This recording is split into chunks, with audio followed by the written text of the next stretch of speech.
Sənə 14 fevrala 50 şey hədiyyə almışam həyatım. Bəs sən mənə almısan? Ürəyim, sənə nağıl hədiyyələr dünyasına elə bir hədiyyə seçmişəm ki, özün də baxıb bəyənəsən. Həqiqi deyirsən, tez gəl onda gözləyirəm səni.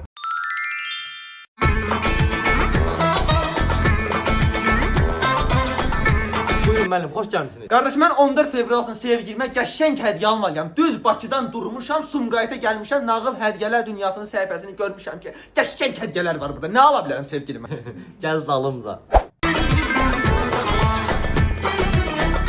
Nə oldu müəllim? Tapa bilmədiniz istədiyiniz hədiyyəni? Qaqaş, buradakı hər şey qəşəngdir, amma mən bilmirəm ki, buradakilərdən nə verim sevgilimə. Sizin önərdiyiniz bir şey var? Nöşün yoxdur, gözlə bura gələm. Yaxşı qaqaş, gözləyirəm. Buyurun müəllim, bunlardır. Çox sağ ol qardaş. Doğrudan da nağıllar dünyasında nağıllar kimi qəşəng hədiyyələr var. Çox sağ ol. Həyatım, buradasan sən, gör mən sənə nə almışam. Bəs sən mənə nə almısan? Həyatım, mən də sənə çorap almışam. Zalımın qızı, mən gör sənə nə almışam. Sən mənə bir dənə çorab almısan. Qaqaş, mən bunu qaytarıram.